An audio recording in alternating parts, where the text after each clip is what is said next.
One question I often am asked by students is, when should we move from the imagine stage to the prototyping stage? And the answer is often earlier than you feel comfortable doing.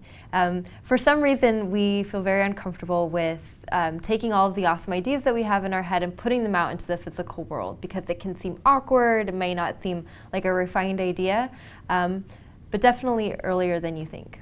Advice that I usually give to students who are starting to prototype is to really embrace the discomfort that can often come around prototyping, given that it feels kind of silly sometimes to create a piece of paper that eventually will be something more high fidelity and to sort of interact with it as if it is high fidelity.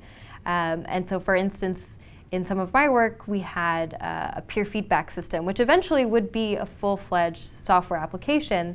And in order to prototype it, we were using, as I demonstrated, paper prototyping.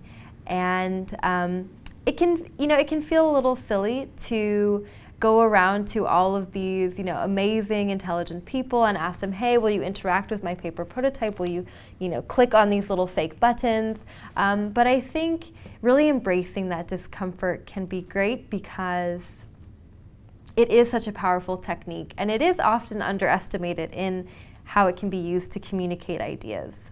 One other tip that I like to give is to use a thick pen because it constrains the level of detail that you're able to put into your storyboards and paper prototyping. Often if you use a pencil, it can get too tempting to get into those nitty-gritty details of what exactly your solution idea will look like. So using that thick pen constrains that level of detail that you're able to add, which then constrains you to thinking at more of a high level, which is really important in the prototyping process. If you're designing a mobile application or a web application, or even something, for instance, for the Apple Watch, it's really important to use the same size of index card as the eventual user interface screen. So something that I've seen in the past as some students were were paper prototyping for a Apple Watch application. But they were using paper index cards that were about this big. And as we know, the Apple Watch you have a lot less screen real estate to work with. While you're prototyping, you might be worried about your designs being too rough, not necessarily polished enough. But actually, that's the essence of prototyping. It's all about putting ideas out into the world as quickly as possible and not worrying about whether or not these are polished and beautiful yet. I think one thing people often forget about being a designer or engaging in the design thinking process is to just have fun with it.